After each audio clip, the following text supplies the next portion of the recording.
आपके सहयोग से। ठीक है, तो ध्यान में रखेंगे जो बात मैं बताने जा रहा हूं।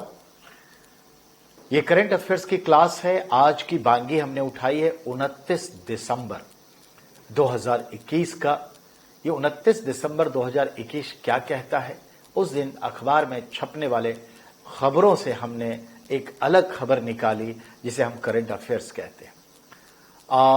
2-3 क्लासेस मैं और लूंगा इसी पे। उसके बाद डायरेक्ट आपका अप्रैल से, मई से, जून से जो चल रहा है, जुलाई से हर दिन का डायरेक्ट आ जाएगा।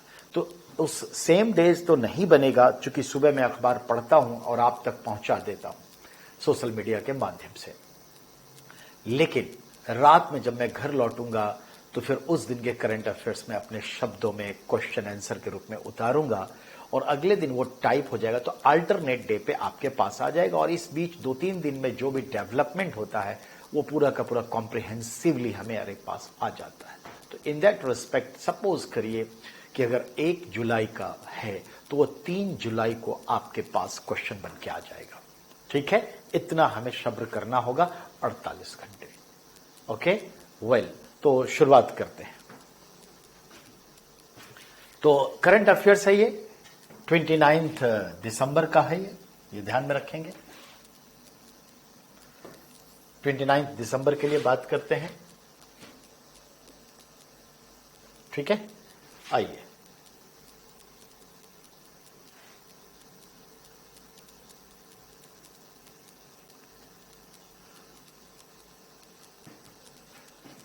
क्वेश्चन नंबर 1 क्या कहता है, इस पर बात करें। Question number 1। क्वेश्चन नंबर 1 जरा गौर से सुनेंगे। अलिफ लैला, आपने एक सीरियल देखा होगा, श्री कृष्णा। ये भी सीरियल आपने देखे होंगे, नो डाउट आपने ये सीरियल देखे होंगे। फिर रामायण भी देखा होगा। ये सारे टेलीविजन पर आने वाले धारावाहिक सीरियल थे। इसके निर्माता जो हैं वो हुए रामानंद सागर। ये नाम भी आपके लिए होगा। उनका जन्मदिन 29 दिसंबर 1917 को हुआ था। देखिए, आप 29 दिसंबर में हैं, ऐसे सोचिए, 2021 आज से 6 महीने पहले, और ये रामानंद सागर का जन्मदिन है। उनका जन्मदिन तो एक बहाना है क्वेश्चन फॉर्म करने के लिए। हाँ, ये ध्यान रखना है कि अलिफ लैला, श्री कृष्णा, रामायण, टीवी धारावाहिक जैसे जो कालजयी सीरियल्स बने हैं उसके निर्माता कौन है ये भी पता चल गया। तो रामानंद सागर का ओरिजिनल नाम, मूल नाम क्या है, यही तो हमें जानना है कि रामानंद सागर का मूल नाम क्या है। जी जनाब, इस प्रकार के सवाल आते रहे हैं। B.R. Chopra, option B Chandramouli Chopra, option C Dinesh Kapoor, और अगला Aditya Chopra. Which one is the correct answer? Please read it. B.R. Chopra, Chandramouli Chopra, Dinesh Kapoor, Aditya Chopra, कौन सा सही है? Guess it. तो याद रखेंगे, आप देखें तो B.R. चोपड़ा, आपने ये जो नाम सुना होगा, ये नाम सुना होगा दिल तो पागल है, नहीं, ऐसे मूवीज के लिए, और खास करके सुना होगा एक सीरियल आया था, टीवी सीरियल, नहीं, जिसका नाम क्या था, महाभारत। महाभारत, तो टीवी सीरियल क्या है, महाभारत। महाभारत के निर्माता B.R. चोपड़ा है, और चंद्रमौली चोपड़ा इजकल टू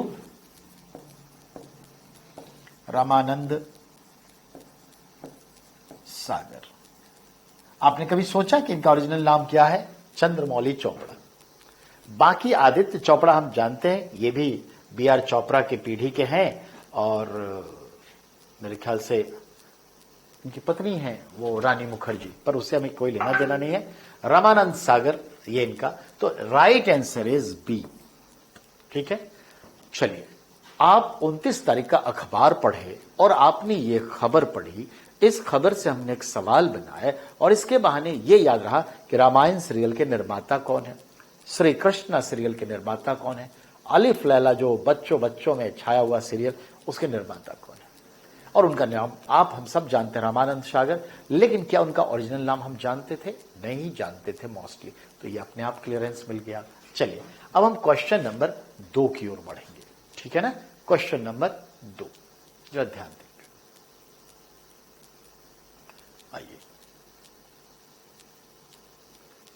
अब हमारे पास क्वेश्चन नंबर जो 2 है उसका जरा गौर फरमाइए। ये भी बड़ा ही टेक्निकल क्वेश्चंस आपके सामने हम लेकर आए हैं, क्योंकि मेरा एक ही मकसद है आपको करंट अफेयर्स में स्मार्ट बनाना। ऑपरेशन ब्लू स्टार 1971, जरा ध्यान देंगे। ऑपरेशन ब्लू स्टार, ठीक है, ये एक है, इसका कॉमा लगेगा, मिस्टेक्स हैं, थोड़ा सा परफेक्शन आने में टाइम लगेगा, थोड़ा सा मिस्टेक्स है। और 1971 भारत पाकिस्तान युद्ध, ये एक चीज है, ठीक है। कॉमा गलत जगह लग गया है, operation blue star comma 1971 Bharat Pakistan युद्ध। इन दोनों में यानी ऑपरेशन ब्लू स्टार जो हुआ था, हम बता दें आपको, ये 6 जून को हुआ था। कब हुआ था? 1984 को हुआ था। तो 1984 6 जून को हुआ था ये घटना, ऑपरेशन ब्लू स्टार। और 1971 भारत पाकिस्तान युद्ध जो हुआ था उसकी शुरुआत हम देखते हैं कब से हुआ था, तो 3 दिसंबर से। कब तक चला? 16 दिसंबर। कब? 1971, तो लिखा ही हुआ है। तो इन ऑपरेशन ब्लू स्टार में और भारत पाकिस्तान युद्ध में जो हमारे स्वदेशी टैंक का इस्तेमाल हुआ था, वो इंडिया का पहला स्वदेशी टैंक था, इसमें इस्तेमाल हुआ था। मैं ये नहीं कह रहा हूं कि सिर्फ वही एक स्वदेशी टैंक इस्तेमाल हुआ, और भी टैंक थे जो हम रसिया से ले रहे थे, उसका भी इस्तेमाल हुआ, और हमारे अपने स्वदेशी टैंक का भी इस्तेमाल हुआ। तो आखिर उस स्वदेशी टैंक का क्या नाम था?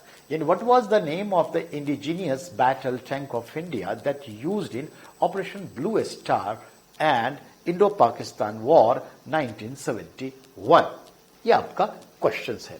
तो क्वेश्चन का answer A Arjun, B Bhim, C Vijayanta, D Baahubali. तो ये 4 नाम आपके पास आए। तो याद रखेंगे, आप क्या गेस करते हैं ये बताइए हमें, आपका क्या गेस है? अर्जुन, भीम, विजयंत, बाहुबली। हमें तो इतना ज्ञान है कि अर्जुन टैंक जो है, ध्यान देंगे, T-72 रशियन मेड,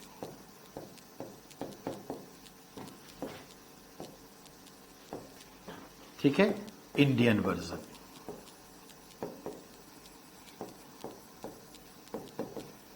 तो ध्यान देंगे बेटा, रसिया से हमने T-72 एक बैटल टैंक लाया था और उसका इंडियन वर्जन बना के उसका नाम अर्जुन रखा। अब बेटा हम T-19 टैंक लाए, रशियन मेड, और इसका इंडियन वर्जन हमने इसका नाम रखा भीम। नो डाउट भीम नाम रखा। Point clear? ये जो बाहुबली है बेटा, ये रेलवे का गुड्स ट्रेन है।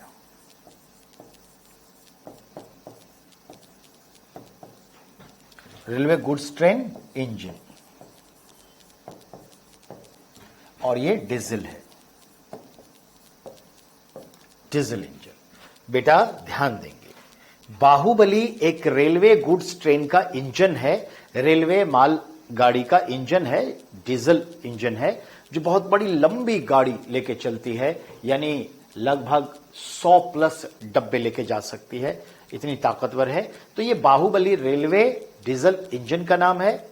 दूसरा भीम T-90 टैंक जो रशियन मेड है, उसका इंडियन वर्जन का नाम है, और अर्जुन T-72 का है, उसका वर्जन का नाम है। तो बच क्या गया बेटा? तो राइट आंसर इज विजयंत। यही ध्यान में रखना है, ठीक है। ये कहां बना? अवार्डी।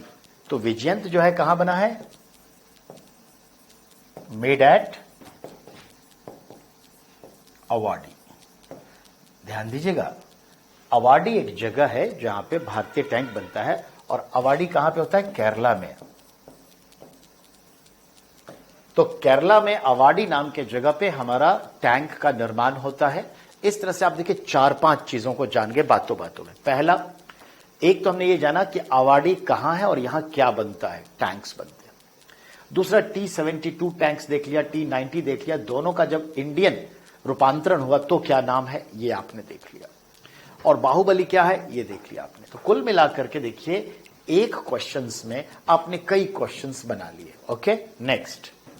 अब आप इसे नोट भी करते रहेंगे तो फार बेटर होगा, नो डाउट ये अच्छा रहेगा आपके लिए।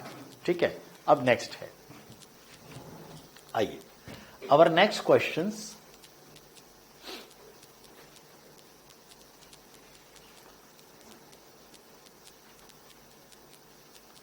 Question number 3। क्वेश्चन नंबर 3 मैंने क्या कहा, उस दिन के अखबार से ही तमाम बातें निकल कर आ रही है। ठीक है, स्तन कैंसर का पता लगाने के लिए कौन सा परीक्षण जरूरी है? बेटा ब्रेस्ट कैंसर।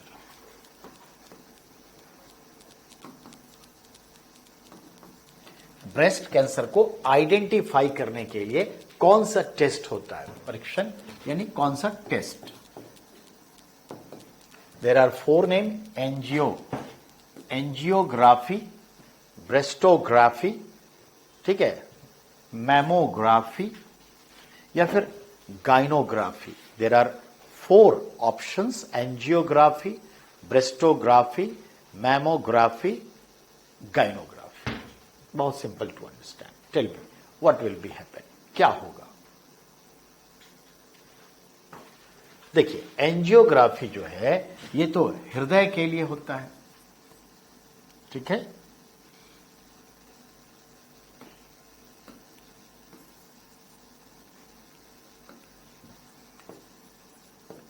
ये हृदय की गति को, धड़कन की गति को मापता है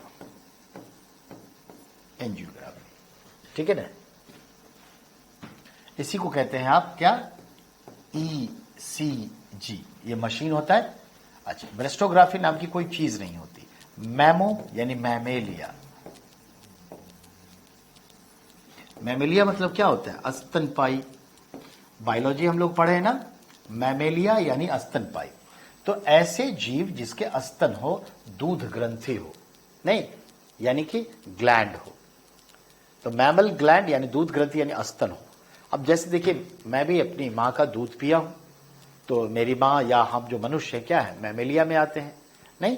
हाँ, डॉल्फिन जो है मैमेलिया है, व्हेल मैमेलिया है, चमगादड़ देखिए उसके भी स्तन होते हैं, वो भी मैमेलिया है, बच्चा देता है, अंडा नहीं देता, नहीं? ऐसे बहुत सारे, प्लेटिपलस उसको भी देख लीजिए।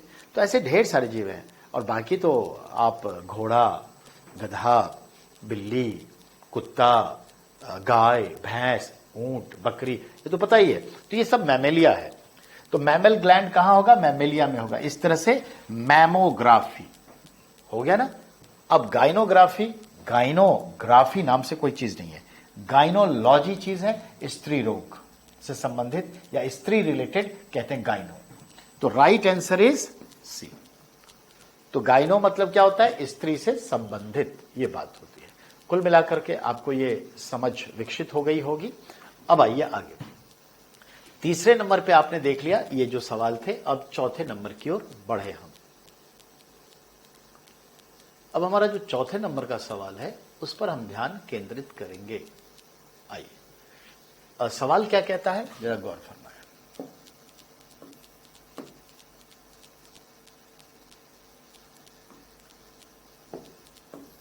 चौथे नंबर का सवाल है, पाकिस्तानी मुद्रा रुपया, ठीक है, अमेरिकी डॉलर के मुकाबले है, यानी पाकिस्तान की जो मुद्रा है उसका भी नाम रुपया है, नो डाउट। भारत के साथ साथ 8 मुल्कों की करेंसी का नाम रुपया है। अब वो प्रोनाउंसिएशन और स्पेलिंग थोड़ा अलग थलग लिखते हैं, पर रुपया है। तो पाकिस्तान की मुद्रा का नाम क्या है? रुपया। और रुपया का अगर अमेरिकी डॉलर के मुकाबले देखें तो इनमें से कौन सी बात सही है? बात हो रही है कहां की? पाकिस्तान की। किसकी? उसकी करेंसी रुपया की। डॉलर के, अमेरिकन डॉलर के कंपेयर में कितना वैल्यू है? आज नहीं, आप दिसंबर देख रहे हैं, 29 दिसंबर 2021, आज से 6 महीने पहले। अभी और गिर चुका है। तो 177 रुपया, इसका यानी 177 रुपया क्या Pakistani is equal to 1 American dollar is equal to 1, ठीक है, यूएसए डॉलर। 200 रुपया, 125 रुपया, 123 रुपया, which one is correct? The right answer is A, no doubt. अभी ये 225 के आसपास चला गया है जनाब, ये 225 के आसपास जा चुका है, ये भी ध्यान में रखने की चीज है। चलिए, ये भी समझ में आ गई, simple to understand. The next one, आपका एक सवाल था ना कि सर रुपया कहां कहां कहा जाता है, तो आप भी जानते हैं, जैसे पाकिस्तान है, अपना इंडिया है, नहीं, नेपाल में तो आप देखें तो क्या कहते हैं, रुपया ही कहते हैं। ये भी बात हो गई, 3 यहां तक आ गए। और कौन सा है, रुपया कहां कहां कहा जाता है, 1 2 3। अब चौथे पे आ जाइए, अब आसपास पे नजर डलाइए, तो पाकिस्तान हो गया, इंडिया हो गया, नेपाल हो गया, बांग्लादेश नहीं, म्यांमार नहीं, तो फिर नीचे उतरने की कोशिश करें। हाँ, नीचे उतरेंगे तो कहां जाएंगे, श्रीलंका कहा जाता है, और कहां, इंडोनेशिया, और कहां,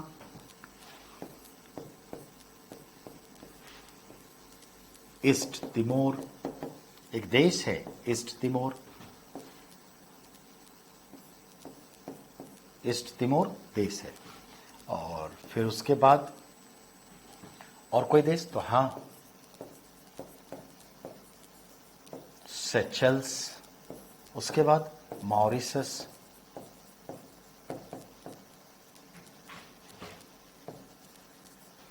तो कितने होंगे, 1 2 3 4 5 6 7 8, नहीं, सेचेल्स, तो सेचेल्स देख लिया, मॉरिशस देख लिया, ये सब क्या है, आपके रुपया है।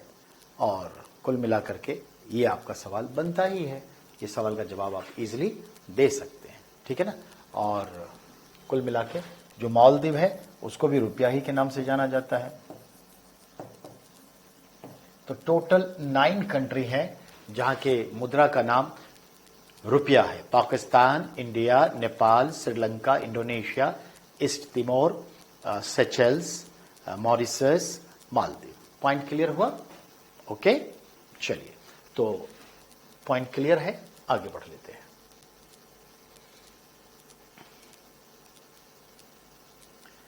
चौथे के बाद 5वें नंबर पे आए। किसी भी क्वेश्चन को रिलीजियस पॉइंट ऑफ व्यू से मत देखिए, कल्चरल पॉइंट ऑफ व्यू से जरूर देख सकते हैं आप। ध्यान देंगे, भारत के किस मंदिर के गर्भगृह में, गर्भगृह कहां कहते हैं, जहां ईश्वर का मूर्ति होता है, देवता का विराजमान होते हैं, चाहे वो महादेव का लिंग हो तो लिंग के रूप में उसे देखते हैं। तैनात पुलिस सुरक्षा कर्मी खड़ाऊ पहनकर ड्यूटी करते हैं। तो गर्भगृह में मतलब क्या हुआ, देवता के स्थान। तो जो देवता का स्थान है उसको गर्भगृह के रूप में आप जानते हैं। तो भारत के वह कौन से मंदिर हैं जिसके गर्भगृह में जो पुलिस सुरक्षा तैनात है वह खड़ाऊ पहनकर ड्यूटी करते हैं, चप्पल नहीं पहन सकते, जूता नहीं पहन सकते, उन्हें खड़ाऊ दी गई है। तो तिरुपति बालाजी, रामलला अयोध्या, स्वामी अयप्पा मंदिर, काशी विश्वनाथ। विच one is the right answer? Tirupati Balaji, ये तो आप जानते हैं, ये कहां पे है, मालूम है, तिरुपति डिस्ट्रिक्ट है, और ये आंध्र प्रदेश में है।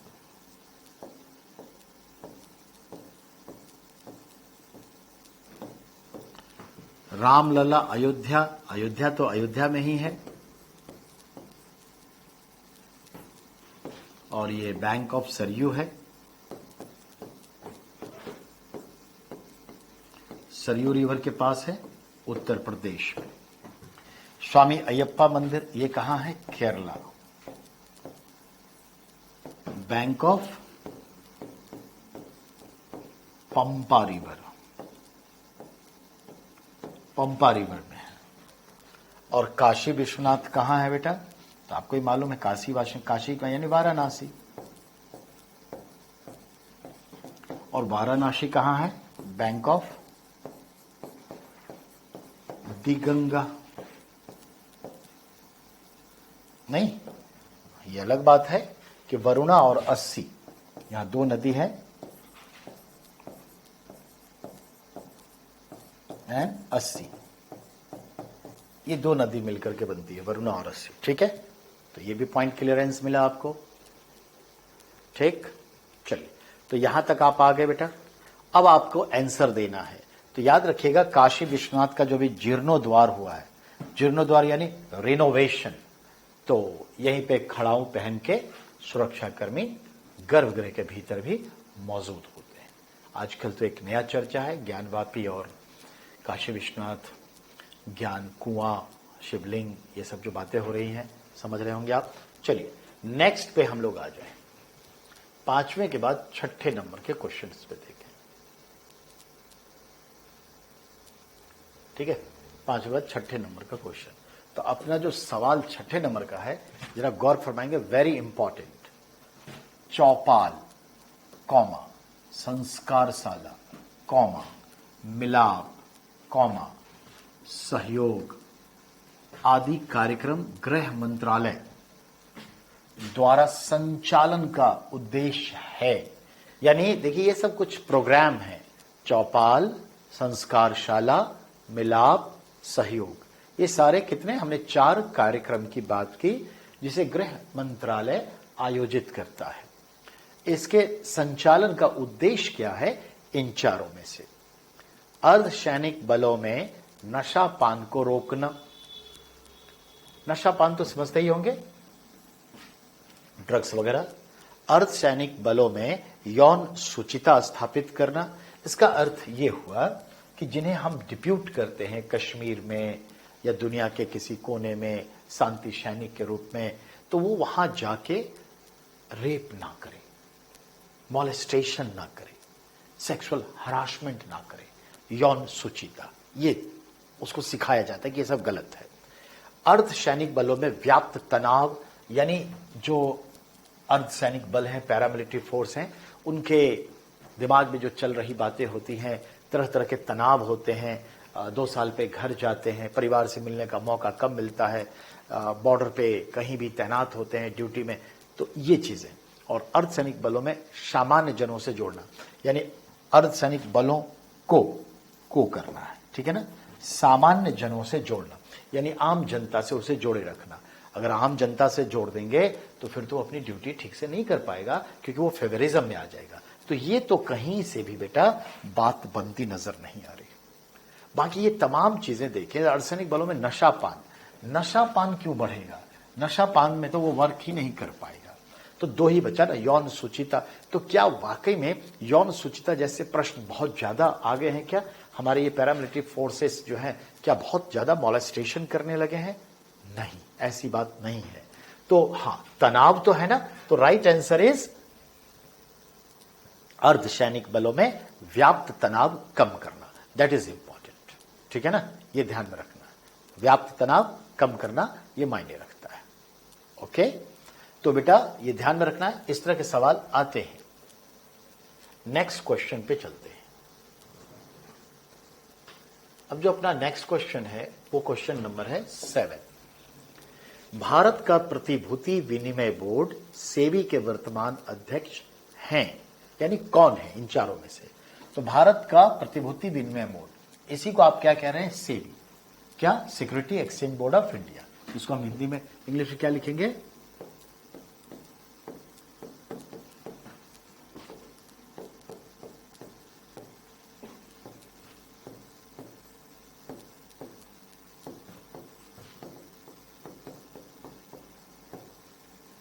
तो आप भी जानते हैं इसकी स्थापना कब हुई थी? 1988।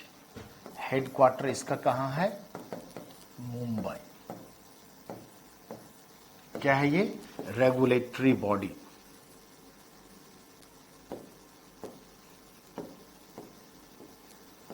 बॉडी ऑफ, यानी बेटा एक नियामक संस्था है। किसको नियमित करती है? तो हम क्या कहते हैं इसको? शेयर मार्केट को। नहीं, शेयर मार्केट को कंट्रोल करती है और किसी को कंट्रोल करती है बेटा? हाँ, क्या? कैपिटल मार्केट को, इसको भी कंट्रोल कर। और किसी को? हाँ, म्यूचुअल फंड को। ठीक है, इन तीनों को कंट्रोल करती है। और शेयर मार्केट को ही कहते हैं मनी मार्केट। ध्यान रखेंगे, शेयर मार्केट का दूसरा नाम मनी मार्केट है, कैपिटल मार्केट यानी, ठीक है, और म्यूचुअल फंड। ये तीनों को रेगुलेट करने का काम करती है सेबी। तो सेबी के वर्तमान अध्यक्ष कौन है? आपसे यही पूछ रहा है ना, who is the present chairman of SEBI? Vijay Tyagi, Ajay Tyagi, Ajay Bijli, Rana Kapoor. Which one is the correct answer? Tell me. तो ध्यान देंगे, विजय त्यागी नाम की कोई चीज है ही नहीं। Ajay Tyagi, this is the right answer. Ajay Bijli कौन है? तो अजय बिजली के बारे में जान लीजिए। ये जनाब कौन है? Chairman cum MD. जब चेयरमैन कम एमडी हो जाता है तो इसको कह देते हैं हम लोग सीएमडी। अजय बिजली सीएमडी है, लेकिन किसके? आपने नाम सुना होगा, पीवीआर। पीवीआर तो बहुत सुना होगा, सिनेमा। तो पीवीआर जो सुनते कंपनी, उसका नाम क्या है? प्रिया विलेज रोड शो। बेटा ये एक छोटा सा कभी थिएटर हुआ करता था, प्रिया विलेज रोड शो। समय के साथ साथ ये आगे बढ़ती गई और समय के साथ सिनेमा हॉल का एक पूरा चेन डेवलप हो गया, पीवीआर। ये तो सुनते होंगे दिल्ली में रहने वाले खास करके लोग। तो ये, और राणा कपूर, ये तो अभी जेल की सैर कर रहे हैं। राणा कपूर और अन्य लोग मिल करके जो है इन्होंने घोटाला किया है, वित्तीय घोटाला। ठीक है, तो वो अभी जेल की हवा खा रहे हैं राणा कपूर। चलिए, एचडीएफसी बैंक से ये जुड़े हुए थे, लेकिन एक्चुअली जो गए तो वो दीवान फाइनेंस कंपनी है, उसके तहत ये जुड़े हुए हैं। तो कुल मिलाकर के ये भी आपने देख लिया, सेबी के बारे में अक्सर सवाल आता है। और अब अगला सवाल 8वें नंबर का सवाल पर गौर फरमाएंगे। 8वें नंबर का सवाल पर ध्यान दीजिए, ये भी बहुत इंपॉर्टेंट है।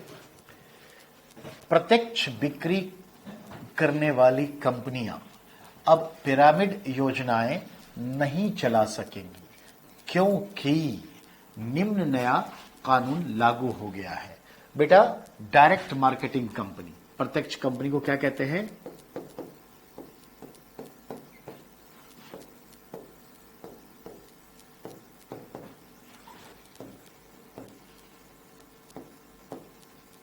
अब ऐसे एग्जाम्पल्स ले लीजिए, जैसे आपने नाम सुना होगा एमवे या एमवे, जो भी है, एमवे कंपनी है।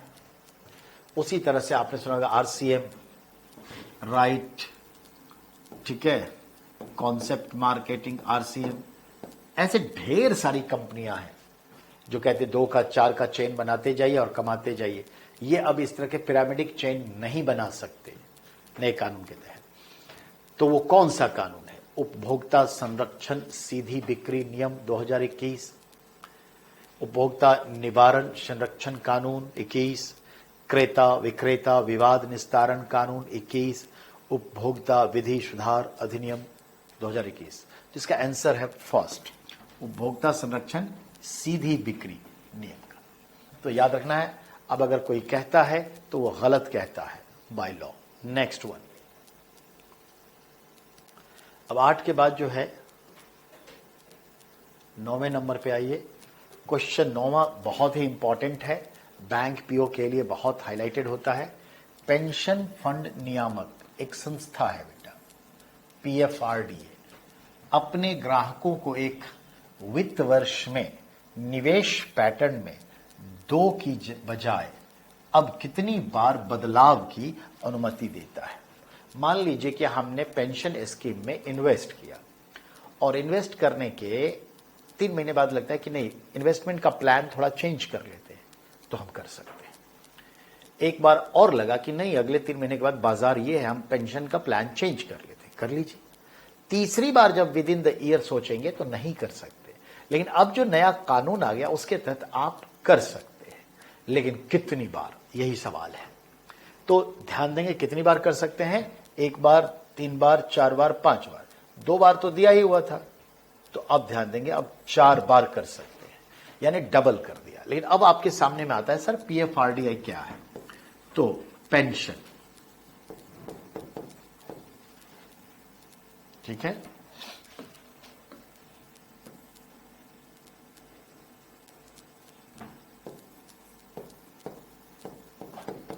पेंशन एफ, ठीक है ना, फंड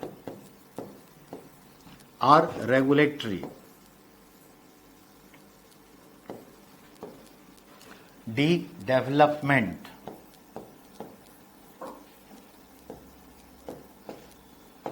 ए अथॉरिटी। क्या निकल के आया बेटा, pension fund regulatory development authority. ये क्या है, एक इंस्टीट्यूशन है बेटा। क्या करती है, तो इतने सारे सरकारी कर्मचारी हैं, इतने सारे प्राइवेट जॉब करने वाले लोग हैं जो पेंशन स्कीम में अपने आप का नाम लिखाए हुए हैं और पेंशन स्कीम में इन्वेस्ट कर रहे हैं। तो ये सारे पैसे एक पेंशन फंड में आ जाता है, और उस फंड को क्या करें कि जो जो पेंशन के लिए इससे इन्वॉल्व कर्मचारी हैं, स्टाफ हैं या इन्वेस्टर्स हैं, उनका जो रिटर्न हमने देना है, मान लीजिए 8% रिटर्न देना है, तो 8% रिटर्न देने के लिए जो काम किया जाएगा, तो कम से कम इतना तो प्रॉफिट हो कि 2-3% जो खर्चे हैं, 2-3% जो रिस्क हैं, और वो 8% का रिटर्न, और कम से कम 2% खुद का डेवलपमेंट, तो कम से कम 12-14% रिटर्न आए, जिससे कि 8% का रिटर्न दिया जा सके। तो वो एक कैपिटल है, फंड है, जिसका इस्तेमाल कैसे करना है ताकि पेंशनर्स को टाइम पर पेंशन भी मिले और रिटर्न ठीक ठाक मिले। तो ये एक कंपनी है जो पेंशन फंड को रेगुलेट करती है, तो पीएफआरडीए है, ये ध्यान में रखिएगा। तो पीएफआरडीए ने अपने ग्राहकों को एक वित्त वर्ष में अब निवेश के कितने पैटर्न की बात की, 2 की जगह 4 पैटर्न कर दी। That is important. नेक्स्ट, अब हमारे पास क्वेश्चन नंबर 10 है बेटा, ठीक है।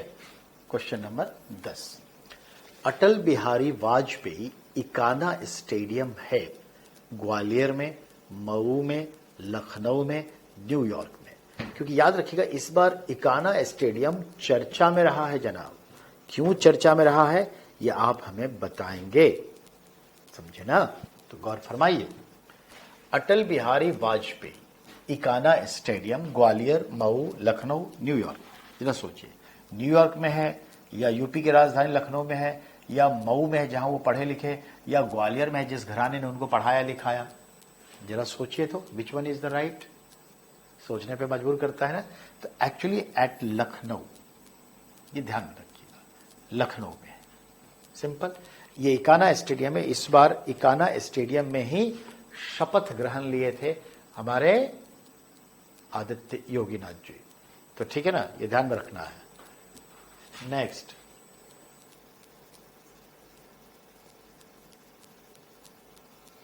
अब अगला जो है क्वेश्चन नंबर 11, उस पर ध्यान दें। भारत के प्रधानमंत्री के सुरक्षा वाहन में शामिल कार है। अभी देखिए बहुत सारे लोगों ने अपने अपनी राय व्यक्त की। लोकतंत्र है, कहीं एक मुद्दा मिले और लोग अपनी राय व्यक्त करने लग जाते हैं। तो ऐसे ही कुछ लोगों ने अपनी अपनी राय व्यक्त की, और मुद्दा था कि भाई प्रधानमंत्री के कार के स्कर्ट्स के काफिले में बड़ी महंगी महंगी गाड़ियां हैं, नई नई गाड़ियां आई हैं, इसकी क्या जरूरत है। तो प्रधानमंत्री ने कहा कि गाड़ियां पुरानी है, उसको रिनोवेट किया गया है और उसे इक्विप्ड किया गया है, हाईली इक्विप्ड सिक्योरिटी सर्विस से। तो सवाल उठा कि कौन सी गाड़ी है, नहीं, तो ध्यान देंगे। तो प्रधानमंत्री के सुरक्षा वाहन में एस्कॉर्ट सर्विस में शामिल कार हैं Ferrari strong, Benton tiger, symposium 250, 2050, Mercedes Maybach. Which one is the correct answer, tell me. आपको मालूम है यही है, मर्सिडीज मैबैक, ठीक है। चलिए, the next questions will be 12। जो 12वें नंबर का सवाल है, इसको भी गौर से समझना है। इंदिरा गांधी राष्ट्रीय मुक्त विश्वविद्यालय, ये तो हम सब जानते हैं, जिसे हम लोग इंदिरा गांधी ओपन ठीक है, नेशनल यूनिवर्सिटी कहते हैं, इग्नू कहते हैं। ठीक है, चलिए अब आइए कि क्षेत्रीय केंद्र यानी उसका एक रीजनल सेंटर का अभी अभी उद्घाटन वर्चुअली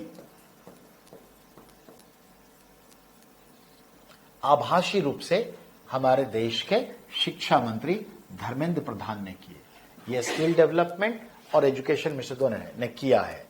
यानी जो इग्नू एक ओपन यूनिवर्सिटी है, इसकी कई रीजनल ब्रांचेस है और कई स्टडी सेंटर है।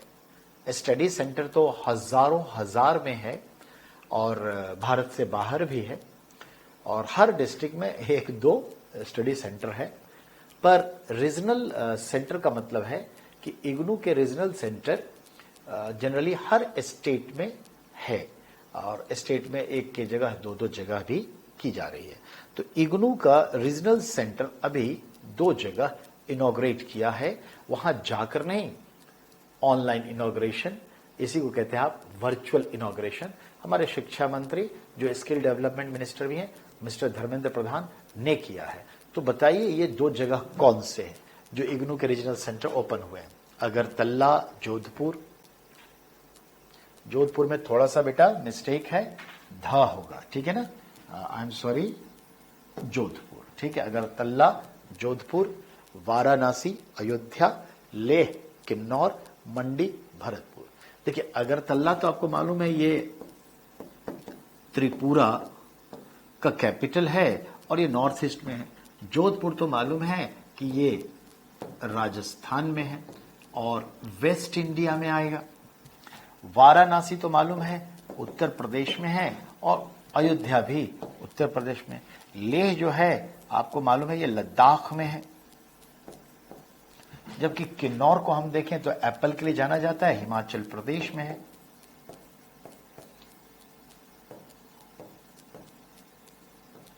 हिमाचल प्रदेश में है। मंडी तो आपको मालूम है हिमाचल प्रदेश में ही है और भरतपुर बेटा राजस्थान में है। कुल मिलाकर के ये 2 सेंटर कौन से हैं, सवाल इस पर उठता है, ये 2 सेंटर कौन से हैं? ठीक है ना।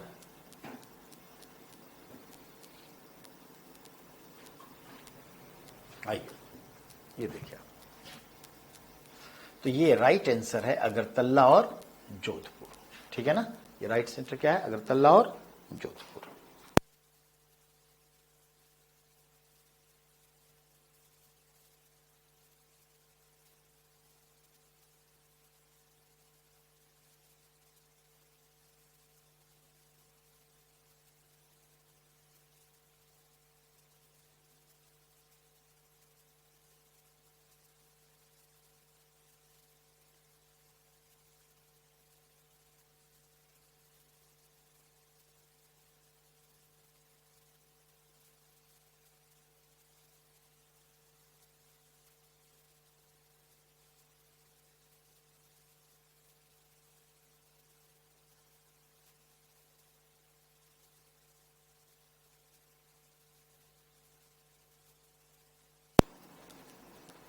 आइए अब आगे बढ़ते हैं हम लोग। Question number 12 now clear. Now question number 13, second last है आज के लिए। 13 क्वेश्चन नंबर क्या है देखिए जरा। 13 नंबर, कोरोना आपदा प्रबंधन से जुड़ा ग्रैप का अर्थ क्या है? अर्थ है तो बेटा कोरोना प्रबंधन यानी कोरोना एक आपदा है, यानी बेटा कोरोना क्या है, कोविड क्या है, एक डिजास्टर है, नो डाउट डिजास्टर है, और डिजास्टर के लिए हमें मैनेजमेंट करना पड़ता है। तो उससे जुड़ा ग्रैप शब्द का अर्थ क्या है? GRAP, grab. Great rehabilitation action plan, great rehabilitation action policy, graded response action plan, graded response active plan. तो याद रखिएगा the right answer is graded response active, नहीं एक्शन प्लान। तो ग्रैप का ये अर्थ है और दैट इज वेरी इंपॉर्टेंट, कई एग्जाम्स में पूछे जा चुके हैं। ठीक है, And the last question for today, the question is 14. Corona से बचाव हेतु भारत में कुल कितने कोविड-19 वैक्सीन टीका की अनुमति दी जा रही है? यानी कोरोना से बचाव के लिए कई टीके लगाए जा रहे हैं, तो भारत में कुल कितने कोविड-19 वैक्सीन टीका की अनुमति दी गई है? 1 2 3 4 ऐसे ढेर सारे हैं, तो 2 4 6 8 कितने टीके भारत में रिकमेंड किए गए हैं कि कोरोना के लिए एंटी वैक्सीन लगाए जा सकते हैं? कितने टाइप के? तो this is the right answer is 8 type. तो now listen carefully you all of you. ये एक बिगिनिंग है, नो डाउट. 1-2 दिन बस हम पुरानी चर्चा करेंगे ताकि जी भर के आप इसे देखिए कि 6 महीने में जो सवाल आए हैं वाकई इससे आए हैं या नहीं आए हैं. अब उसके बाद हम आपके साथ जुलाई के साथ साथ चलते रहेंगे, जून के साथ साथ चलते रहेंगे, ठीक है? और जरूरी नहीं है कि हर दिन 14 ही सवाल हों. किसी दिन 20 सवाल होंगे, किसी दिन 25 होंगे, किसी दिन 10 सवाल होंगे. लेकिन मैं एक स्टैंडर्ड मेंटेन करूंगा कि अगर किसी एक दिन 10 सवाल नहीं बनते न्यूज़पेपर से, तो हम सवालों को 2 दिन मिला करके कर देंगे.